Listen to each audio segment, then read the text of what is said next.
যেদিন আমাদের দাওয়াত থাকে সেদিন এই ম্যাডামের রুটিন হয়ে যায় উল্টাপাল্টা। তার ঘুমানোর কথা ছিল 10টায়, ঘুমিয়েছে 12টার দিকে। তো যাই হোক, এই যে এখন বের হব, আমাদের আজকে একটা দাওয়াত আছে। আসলে একটা না, দাওয়াত দুইটা। তো একই দিনে দুই জায়গায় যেতে হবে, একটু তাড়াহুড়া ছিল, বাট আজকে হয়ে গেছে লেট। যাওয়ার কথা ছিল 2টায়, বাট আমাদের পৌঁছাতে পৌঁছাতে অলমোস্ট 4টার মতো বেজে গিয়েছিল, যেটা বলতে গেলে বিকালই বলা যায়। আমাদের যেখানে দাওয়াত ছিল সেই এরিয়াটাতে আমরা আগে থাকতাম। এই যে এই অ্যাপার্টমেন্টটাতে আমরা আমাদের আমেরিকায় এসে প্রথম থেকেছিলাম, এই 19 নাম্বার বিল্ডিং যেটা, এটাতে তার পাশের বিল্ডিংটাতেও থেকেছি।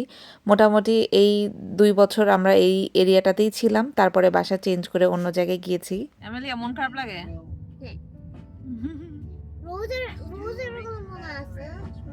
যাই হোক, এসে আমরা খাওয়া দাওয়া করে এখানে অনেকটুকু সময় ছিলাম, 5টার মতো বেজে গিয়েছিল। তারপরে বের হয়েছি, যেটা বললাম আমাদের আরেক জায়গায় দাওয়াত আছে, তো সেখানের উদ্দেশ্যে রওনা দিয়ে এখানে যাওয়ার কথা ছিল 5:30টায়। তো আমাদের যেতে যেতে 6:30টার মতো বেজে গিয়েছিল। এখন যেখানে যাব সেই বাসায় আমি আজকে প্রথমবারের মতো যাচ্ছি। তো প্রথম কোনো বাসায় গেলে আমি নর্মালি চেষ্টা করি গাছ নিয়ে যেতে, আমার কাছে ভালো লাগে। গাছ না নিলে আমি চেষ্টা করি ফ্লাওয়ার নিতে। তো আজকে পিক করেছি ফ্লাওয়ার, এটা নিয়ে চলে যাচ্ছি নেক্সট ডেস্টিনেশন।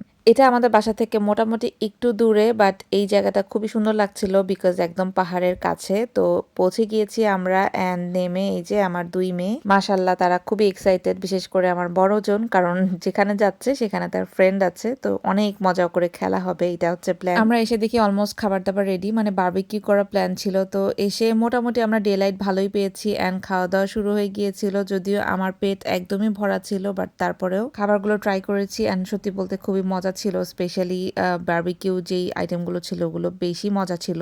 অ্যান্ড বাচ্চারা দেখতে পাচ্ছেন কি পরিমাণের খুশি হয়েছে। এটা ফু করলো, সেটা মানে মা ডাকে পাপা পাপা বলে ডাকে। ওর নাম কি? পামকিন। পামকিন, হ্যাঁ পামকিন।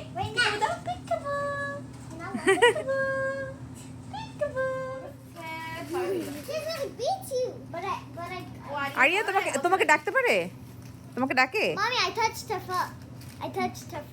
আমি কোথাও গেলে কারো বাসায় যদি গাছ দেখি, আমি আর অন্য কিছু দেখি না, গাছের চারপাশে ঘুরঘুর করতে থাকি। তো ঘুরে ঘুরে দেখছিলাম, অনেক রকমের গাছ ছিল, যেমন ফুল ফল, তেমন সবজি গাছও ছিল। তো এই গাছটাতে অনেক মজার মানে অরেঞ্জ হয় বলছিল। ঘুরে ঘুরে পুরো বাসার গাছপালাগুলো দেখছিলাম। এই যে আমার টুনটুনি চারদিকে ঘুরে বেড়াচ্ছে। এই পাশে ছিল হচ্ছে সিম গাছ, এখানে ছিল কচু গাছ, টমেটো, আরো অনেক রকমের গাছ, ফল গাছও ছিল। আসলে সবগুলোর নাম এখনো মনেও পড়ছে না। এখানে আমরা মোটামুটি ঘন্টা দেড়েকের মতো ছিলাম, খাওয়া দাওয়া শেষ করেছি। যে রিপস খেয়েছি, এটাও খুবই মজা ছিল। খাওয়া দাওয়া শেষ করে গল্প করে এই তো সন্ধ্যার দিকে এখন বাসার দিকে যাচ্ছি। এই ছিল আজকের ভিডিও, আজকের মতো বিদায় নিচ্ছি।